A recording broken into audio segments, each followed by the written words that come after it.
సరే వేద, నేను వెళ్ళి మంచినీళ్ళు తీసుకొస్తాను. అయ్యో మీకెందుకు శ్రమ? నాన్న ఏమండి?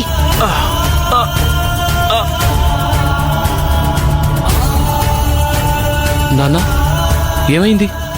అరే ఏమీ లేదురా, కంగారు పడకండి. ఏమీ కాకపోవడం ఏంటి నాన్న? ఏమీ కాకపోతే అమ్మ మీ భుజం పట్టుకోగానే ఎందుకలా అరిచారు నాన్న? అరే రాహుల్, ఏమీ లేదని చెప్తున్నాను కదరా, వదిలేయండి. ఎందుకండి నిజం దాస్తున్నారు? ఏం జరిగిందో చెప్తేనే కదా మాకు తెలిసేది. అయినా మీరు చెప్పకుండా ఎంతకాలం దాస్తారు? చూపించండి. అరే ఏమి లేదు వేద, చూపించండి. అరే ఏమి లేదని చెప్తున్నాను కదా.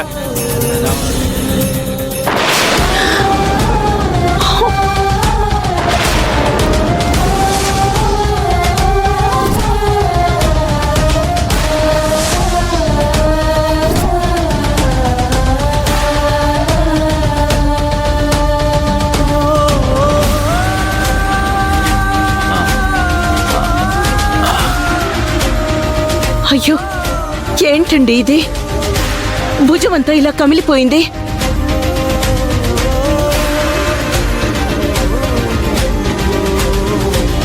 చెప్పు నాన్న, ఏమైంది? ఎందుకలా భుజం కమిలిపోయింది? మన కుటుంబ పరిస్థితుల దృష్ట్యా నేను ఏదో ఒక ఉద్యోగం చూసుకోవాలని ఎప్పటి నుంచో ప్రయత్నిస్తున్నాను.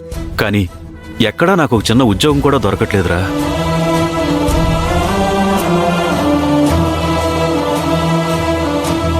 కనీసం ఏ పనైనా చేసైనా సరే డబ్బు సంపాదిద్దాం అనుకున్నాను, అది కూడా జరగడం లేదు. అలా నేను పని వెతుక్కుంటూ వెళ్తుంటే ఒకచోట కొందరు మూటలు మోస్తూ కనిపించారు. వాళ్ళల్లో ఒకరు తక్కువయ్యారంటే నేను మూటలు మోయడానికి వెళ్ళాను. అయ్యో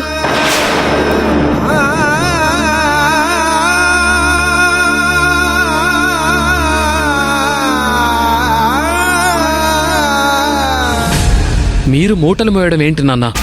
మీకంత కర్మ ఏం పట్టింది? ఈ వయసులో మీరు చేయాల్సిన పనులు కాదు నాన్న అవి. ఏం చేయమంటారా? ఏం చేయాలి? చేతికి చేయడానికి పని దొరకట్లేదు. కావాల్సింది కొనుక్కోవాలంటే జేబులో కనీసం అర్ధనా కూడా ఉండట్లేదు. చెయ్యి చాచి ఒకరిని అడగడం ఎరుగని మనిషినిరా నేను. కాస్తో కోస్తో కష్టం చేసైనా సంపాదించాలనే తపంతో చేశాను.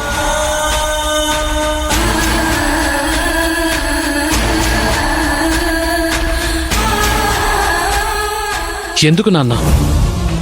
నీకెందుకంత కష్టం? రాహుల్ ఉద్యోగం చేస్తున్నాడు, నేను కూడా ఉద్యోగంలో జాయిన్ అయ్యాను. నిన్ననే 1,00,000 రూపాయలు తెచ్చిచ్చాను. అయినా మీరు ఇలా చేశారేంటి నాన్న? రేయ్, కొడుకులుగా ఈ ఇంటి వారసులుగా మీరు చేయాల్సింది మీరు చేస్తున్నారా? ఈ ఇంటికి మీ అమ్మకి కావలసినవన్నీ తెచ్చిపెట్టే ప్రయత్నం చేస్తున్నారు.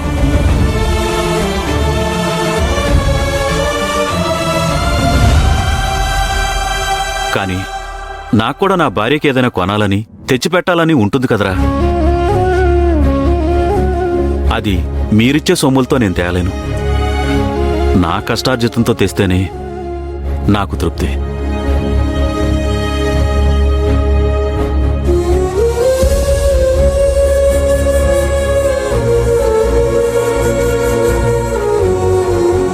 చూడండి, ఇప్పుడు నేను మోసిన మూటల బరువు, కమిలిన నా భుజం బాధ మొత్తం పోయిందిరా.